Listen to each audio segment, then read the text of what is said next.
News India 27 नव्या पिढीचं नवं माध्यम। लोकसभेत सर्वपक्षीय खासदारांचं निलंबन केल्याच्या निषेधार्थ नाशिकच्या शालिमार परिसरातील डॉक्टर बाबासाहेब आंबेडकर पुतळ्याजवळ नाशिक इंडिया आघाडीच्या वतीनं दुपारी 12 वाजता निषेध आंदोलन करण्यात आलंय।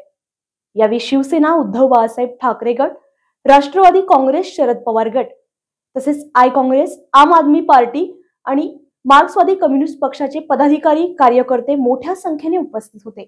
पंतप्रधान नरेंद्र मोदी तसेच भाजप विरोधात यावेळी जोरदार घोषणाबाजी तर करण्यात आलीच, यासोबत नरेंद्र मोदी वॉन्टेड असे फलकही यावेळी या आंदोलनामध्ये झळकवण्यात आले।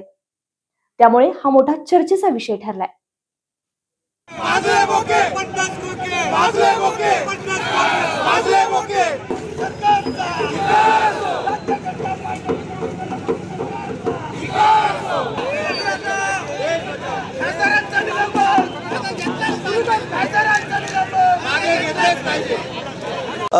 आपण बघितलं 3 दिवसापूर्वीपासून की या देशामध्ये लोकसभेचं जेव्हा अधिवेशन चालू आहे, या देशातला कायदा ज्या सभागृहात घेतला जातो, या ज्या गोष्टींकरता प्रश्न उचलण्याकरता या करोडो लोकांचे प्रतिनिधित्व करणारे खासदार लोकसभेमध्ये प्रश्न विचारतात, त्या लोकांनी प्रश्न नाही विचारले पाहिजे म्हणून 150 खासदारांचं निलंबन मला वाटतं लोकसभेच्या इतिहासामध्ये पहिल्यांदा एवढ्या मोठ्या प्रमाणामध्ये लोकसभा सदस्यांचं निलंबन करण्यात आलं।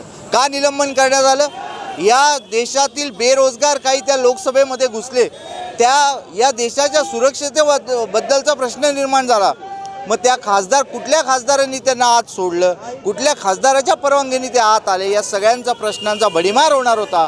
म्हणून मोदी सरकारने ज्या पद्धतीने लोकशाहीला काळीमा फासण्याचा प्रयत्न केला, 150 खासदारांचं निलंबन केलं। या देशातली बेरोजगारी वाढली आहे, महागाई वाढली आहे, लोक आत्महत्या करताय, शेतकरी आत्महत्या करताय, त्यांचे सगळ्यांचे प्रश्न बाजूला ठेवण्याकरता एवढं मोठं निलंबन करण्यात आलं।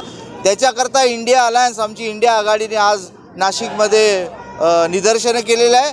भविष्यात असंच चालू राहिलं तर जिल्हा, तालुका, ब्लॉक स्तरावर अगदी खालपर्यंत इंडिया आघाडी असंच पुढे आंदोलन करत राहील। वॉन्टेड नावाचे असे होर्डिंग देखील आपल्याकडे झळकले, काय नक्की म्हणायचं होतं आपल्याला? कसले वॉन्टेड? नरेंद्र मोदींनी त्यांच्यावरती वॉन्टेड लिहिले। काय असं आहे की तुम्ही बघताय गेल्या काही दिवसापासून ज्या पद्धतीने या देशाचं राजकारण चाललेलं आहे, या देशामधल्या अनेक ज्या नेत्यांनी प्रश्न विचारले त्यांना जेलमध्ये टाकण्यात येतं आहे। वॉन्टेड म्हणजे काय? वॉन्टेड कोणाबद्दल बोललं जातं? ज्या माणसाला तुम्ही बघू शकत नाही, मला सांगा, आपण पत्रकार मंडळी, या देशामधल्या या पंतप्रधानांनी 9 वर्षामध्ये किती प्रेस कॉन्फरन्स घेतल्या, किती लोकांच्या प्रश्नांना उत्तर दिले?